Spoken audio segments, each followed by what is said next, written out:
we're going to be in the book of Isaiah. Now, I realized something a while ago, and that is, I sort of convicted myself. I was convicted, I guess I should say, that I don't think I know the book of Isaiah as well as I should, and I certainly don't understand it as well as I could. And so I've made it a point, over the past few weeks, I've been working through reading the book of Isaiah in my personal study time, and I've been reading a really good commentary on the side. And the book is just, when I really study deep into it, it's really resonated with me. It has some very good, very encouraging things to say. And while I was reading through Isaiah, I came to Isaiah chapter 8, and I found one passage in Isaiah chapter 8. When I read it, I said, hey, that would make a good sermon. So today, that's going to be a sermon. The passage is Isaiah 8, verse 11, and the topic is going to be that of fear. Now, we fear quite a few things. We have a phobia for almost everything. I want to tell you guys about a few phobias I found out about this week. Maybe some of you are suffering from some of these intense fears that people have. So, there's just 3 quick phobias I want to share with you. Have you ever heard of Dutch phobia? Dutch phobia. It means exactly what it sounds like. Maybe some of you have it. It is the fear of Dutch people. Now, I want you to keep in mind, these are named phobias. That means there is somebody walking around on the street who is afraid of this. There is somebody out there who's afraid of Dutch people.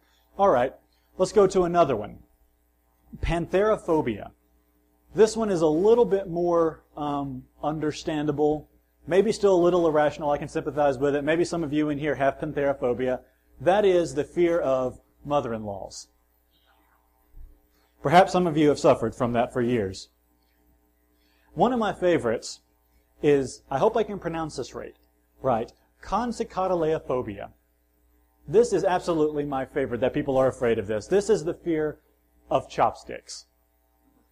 There is somebody out there that if you walked up and you held up a pair of chopsticks to them, they would run, they would scream and run away. I don't understand why, but there are people out there who are afraid of these things. One study estimated that 90% of the things that we are afraid of are actually insignificant fears. Now, I'd be interested to know what that study classified as a significant fear, because today in Isaiah 8, I want to use that to argue that actually that number 90% should be a lot higher. We have a lot less to be afraid of than what we might actually think we have to be afraid of. Now, there are insignificant things like the fear of chopsticks, and then there are big significant fears. Sometimes it seems like this world is out of control and there's nothing we can do about it. That can be frightening at times. But the question is, should we still be afraid? Well, I think Isaiah 8 speaks pretty clearly and tells us that even in the situation of something big like that, we still have no reason to really be afraid. You see, this whole discussion of fear in Isaiah stems from one of the main purposes, one of the main themes of the book of Isaiah, and this is the thing that I said resonated with me so well and encouraged me so much. This main theme all throughout Isaiah is, even when it doesn't seem like it, God is in control. Even when it doesn't seem like it, God is still in control, and nothing is going to work that is outside of His reach. He can handle whatever's going to happen. So looking at that in light of things like fear, today I want to look at 3 reasons as to why we should not be afraid. 3 reasons we might be afraid, but we really should not be afraid. So let's start off in Isaiah 8, starting in verse 11. This is the beginning of this oracle God gives to Isaiah. He says in verse 11, "The Lord spoke to me with His strong hand upon me, warning me not to follow the way of this people. He said, 'Do not call conspiracy everything that these people call conspiracy. Do not fear what they fear, and do not dread it.'" First reason, big reason, not to be afraid of so many things that are going on is because this world has no idea what to be afraid of. People don't understand what really constitutes a legitimate fear. We really don't have a good idea of this. Now, when I hear the word conspiracy, he says, don't call conspiracy everything that they call conspiracy. When I hear the word conspiracy, I picture some guy sitting in his mom's basement with a ham radio trying to listen to alien signals or something like that, but that's not what is meant by conspiracy. Maybe there really is a conspiracy here going on in the nation of Judah where this was written. But actually, it might be. You see, that Hebrew word for conspiracy can also mean confederacy, like an alliance with something. And so it could be that they're being warned not to make an alliance. Now, this actually makes sense with the context. I have a map here that'll help me explain it. I don't know why. When I look at maps, it just makes everything clear to me. But there's a big, very complicated situation going on here in the context of Isaiah. Now, historically speaking, this is about the time when the nation of Assyria is becoming very strong, becoming very powerful. It's a world power, and Assyria is way up here in the north, right? Up in this area. Now, over here in Palestine, next to the sea, that's where God's people are. Remember, the nation of Israel split into the northern Israel and the southern Judah, and now really Judah is following God better than Israel. Neither of them are following God very well, but Judah is closer to God than Israel is. And these messages of encouragement are given to Judah down here. Israel is up here north. Now, Assyria, this nation up here, has taken over much of the known world. They're a growing empire. They're becoming more and more powerful. And rumor has it that now they're heading over for Palestine, where Judea is. Now, or where Judah is, I should say, rather than Judea, in Judah. Now, there's some reasons to be afraid from that. For starters, actually, the king of Judah at the time is a man named Ahaz. And now Ahaz, king of Judah, is resisting the king of Israel, who's right here, and the king of Syria, who's in alliance with Israel. You see, Israel and Syria, not Assyria, but Syria, want to come together and make an anti-Assyria pact, so that when Assyria comes down here and fights them, they can all stand together. And they're going to try to force Judah to join that pact, so that they'll fight with them. So they're going to take over Judah and put in a puppet king who's going to join their alliance. Well, the king of Judah, Ahaz, is kind of nervous about that. He's a little worried, and he may end up having to fight off Israel and Syria, but more likely what he's starting to do is he's going to wait for Assyria to come down and fight, and then he's going to say to the king of Assyria, hey, protect me from these guys, and I'll be your subject. I'll do whatever you want. And so he's going to call for a confederacy, an alliance with Assyria. And that sort of seems to be his options. Either fight the two countries or become subject to Assyria. But this whole passage here is Isaiah comes and he gives him a new alternative. Rather than relying on these things, why don't you just trust God and let Him take care of you? Now keep in mind, everybody's afraid. Israel and Syria are afraid of Assyria. Everybody's afraid of Assyria. Judah is especially afraid of Israel and Syria. Everybody's frightened, but the whole message is these things that everybody is so afraid of, it's just not worth being afraid of. God can take care of it. You know, we really fear a lot of things that we shouldn't. I am convinced that we like to be afraid of things. I don't see any other logical reason other than we like to be afraid of things. We love fear. We look for things to be afraid of. When we can't find something to be afraid of, we make up stuff and we are afraid of those things. Do you believe me? How many of you have heard that the Mayan calendar predicts that the world will end in December of 2012? We may laugh at that. I have met people who really believe something big is going to happen on that date. We make up stuff to be afraid of. We like to be afraid. If you don't believe that, watch a Hollywood movie. People watch horror movies to try to scare themselves. People watch movies about things that are never going to happen. And the movie The Day After Tomorrow, an ice age flash freezes in North America and freezes people to death as they're walking out their doors instantly. In the movie Live Free or Die Hard, computer hackers hack into an entire city and reroute gas lines and use it to blow up places and cause traffic accidents. And it's just completely unrealistic things that we fear happening. Now, those are pretty illegitimate fears. I think we could agree. But in our passage here in Isaiah, we're talking about a massive war coming in. Don't you think that's something to be afraid of? But in Isaiah 7, verse 4, God says to tell the king Ahaz, be careful, keep calm, and don't be afraid. Do not lose heart because of these two smoldering stubs of firewood. Now that's referring to the kings of Israel and Syria. They're just, compared to God, they're just piles of firewood. They're nothing. It's nothing in God's eyes. And that ultimately leads us to believe we really have nothing to fear. There are little things like the fear of chopsticks, but then there are big things that we might consider legitimate fears. Some diseases are more common today than what they used to be. We have a bad economy. There's political upheaval all over the world. Nations everywhere are having rebellions. There's a possibility that Iran and North Korea could be developing nuclear capabilities. But the question is, are these things even worth fearing? Psalm 56:11 says, "In God I trust. I will not be afraid. What can man do to me?"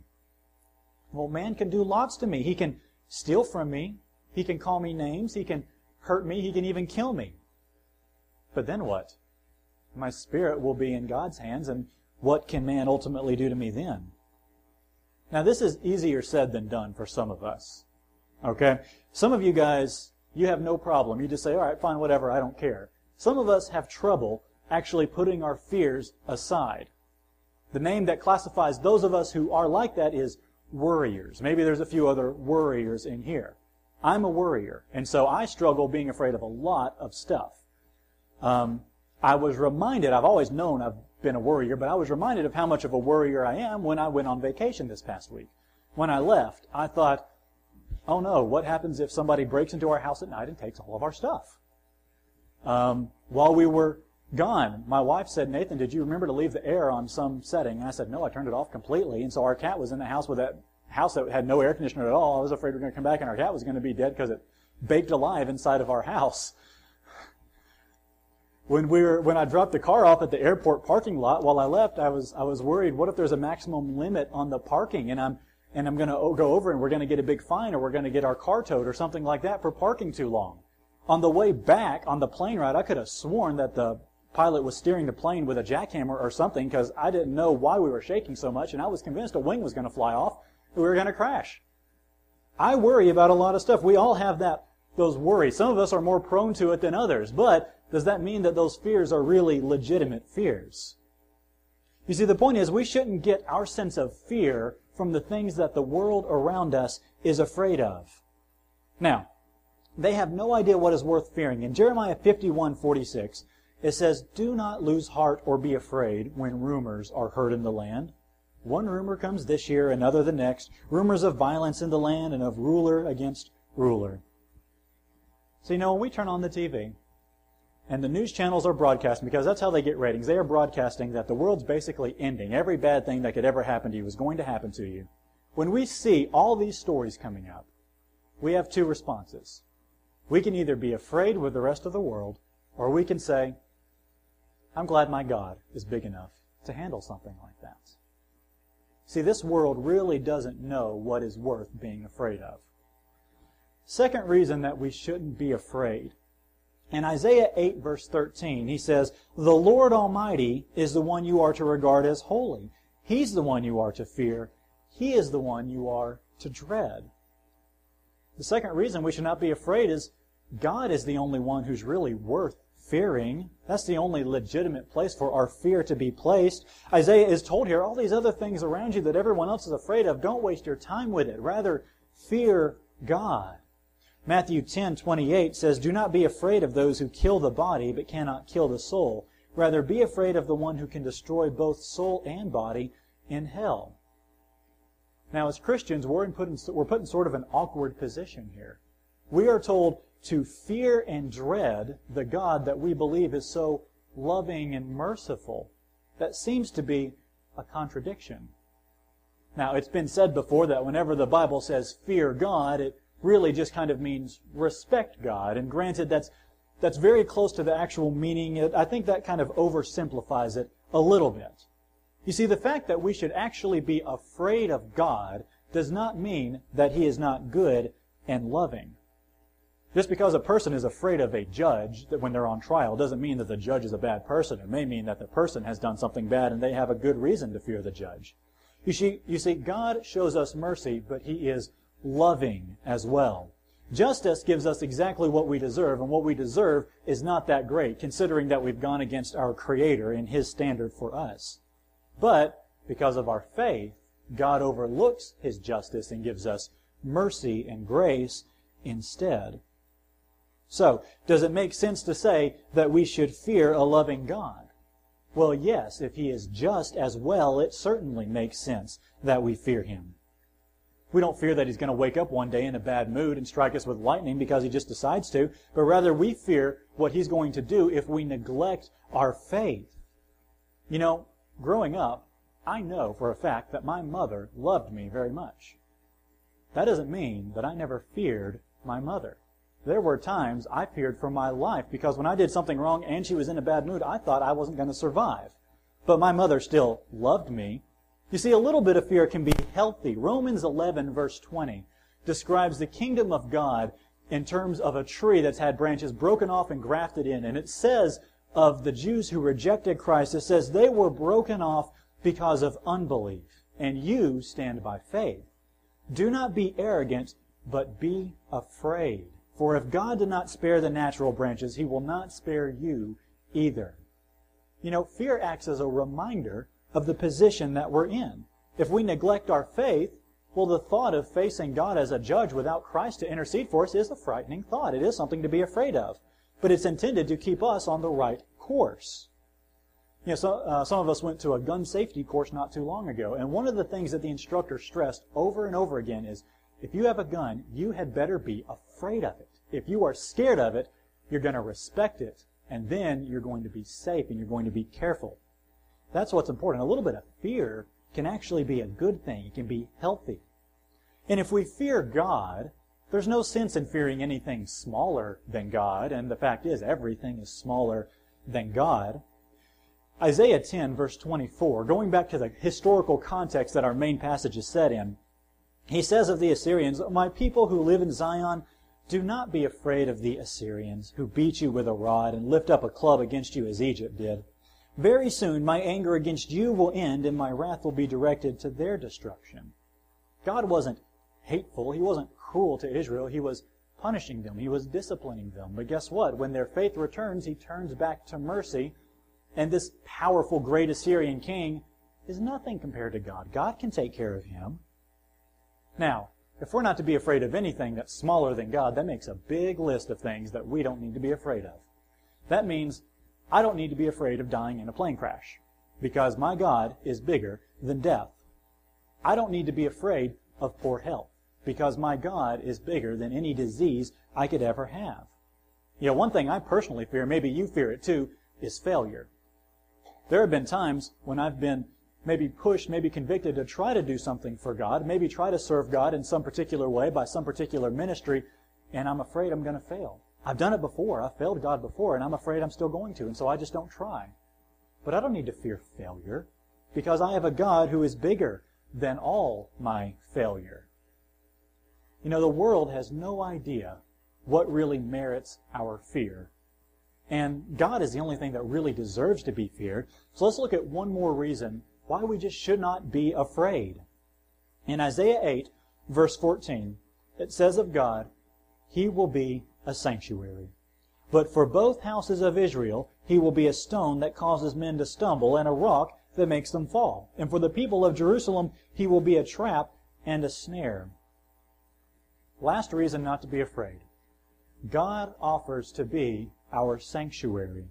This God who we are told to fear and to dread, who is more powerful than anything else in all the world, well, He offers to take care of us and to protect us. But it says here to some people He'll be a stumbling stone. Now, the people who refuse to believe in God and trust Him, He's not going to be a sanctuary. Rather, He's going to be something that causes them to trip and fall. 1 Peter 2:6 talks about this concept and uses multiple Old Testament passages. Peter writes, "In Scripture it says, 'See, I lay a stone in Zion, a chosen and precious cornerstone, and the one who trusts in Him will never be put to shame.' Now to you who believe, this stone is precious, but to those who do not believe, the stone the builders rejected has become the capstone, and a stone that causes men to stumble, and a rock that makes them fall. They stumble because they disobey the message, which is also what they were destined for." Now, that stone that's referred to there is Christ. Some people find salvation in Him, but some people stumble over Him. I have talked to people before who have told me that Christianity, the whole Christian belief, it's just believing in a fairy tale. They're just made up stories, and there's nothing really legitimate, no real stories, but no truth behind Christian belief. But for those people, they can't tell the difference between a made up realistic story and stories that come from the truth of a real existing God. They can't tell the difference. You see, they, rather than being saved by that stone, they have stumbled. They've tripped over the truth of God. They've tripped over God because they couldn't get around Him. But here's the thing. God is either going to be the cornerstone that we build on, or He's going to be a stone that we trip over. But either way, God is going to be noticed. He can't be ignored. He's going to make an impact. Whether we're saved by Him or we stumble over Him is going to be determined by our faith. But this is the ultimate reason we have nothing to fear. God is our protector. Isaiah 12 verse 2 says, "Surely God is my salvation. I will trust and not be afraid. The Lord is my strength and my song. He has become my salvation." Here's the thing. God acts as a foundation that we can build on. And if we build on the foundation of God, we will never, ever fail or stumble. That foundation will not cause what we build on it to collapse. Nothing else can make that same promise. If God is our foundation, we trust in something that is eternal, and as a result, nothing temporary really merits our fear. Financial problems happen. People can do some cruel things. Sometimes living life can just be dangerous. But none of that can affect my faith in God and take it away. The band Audio Adrenaline has a song called "Can't Take God Away." The lyrics to the chorus of that song say, "You can't take God away from me. You can take my life, my land, my liberty. Lock me up, I'll still be free, because you can't take God from me." You know, if our foundation is built on something other than God, our security rests in human hands. If I build my foundation on my money, my security rests in a human economy. If I build my foundation on my relationship, my security rests on the consistency of imperfect people. If I build my foundation on my own comfort, then my security rests on the temporary circumstances of my life. But if I build my foundation on God, absolutely nothing can compromise that foundation. And so nothing can really stand as a real fear to me. Well, one of the most famous architectural structures in the world is the Tower of Pisa. And I don't know if you guys noticed, but somebody built that building next to it crooked. And the cameraman took the picture kind of crooked there. The Tower of Pisa, that was a joke. The Tower of Pisa is famous not because it was a great architectural feat, but because it was the exact opposite. It was a failure. It's falling. It's been falling for years now, and it's still falling, and they're doing everything they can to try to keep it from falling, to try to anchor it into the ground, to try to restore it so it won't fall over. Well, the reason that the Tower of Pisa is leaning like it is because it was built on a poor foundation. The land was very marshy when they built it there. And for a tower that's almost 200 feet tall, the foundation goes 10 feet into the ground, and that's it. The result is, where there's no strong foundation, there's no stability. Where there's no sanctuary, there's no safety. You see, it's important that we build on the right surface. It's important that our faith acts as an anchor for us. Isaiah 7, verse 9 says, "If you do not stand firm in your faith, you will not stand at all." Now, if a person has not built their entire life on God, it makes sense to me that they should be afraid. They should be afraid of absolutely everything, because anything could shake that foundation and ruin their life. But for those of us whose foundation is built on God, we really don't have anything to be afraid of. So maybe if you find that there are things that you fear, maybe they're illegitimate fear, I don't know, maybe you're afraid of a war, maybe you're afraid of chopsticks, I don't know, but if you're afraid of something, maybe the solution to that fear is in a deeper reliance on God. Can you be more established on Him as a foundation? Can you trust in Him more? Can you trust in Him enough that you're not afraid of anything else? You know, we fear so many things that are not worth fearing. This world runs around hectically afraid of everything that could happen, and they don't even know what merits real fear. God is the only thing that's really worth fearing. And finally, He promises to be a sanctuary for us if we will let Him. So why should I be afraid? Sounds to me like I shouldn't be afraid. Even when it doesn't seem like it, God is in control. Even when it doesn't seem like it, God is in control.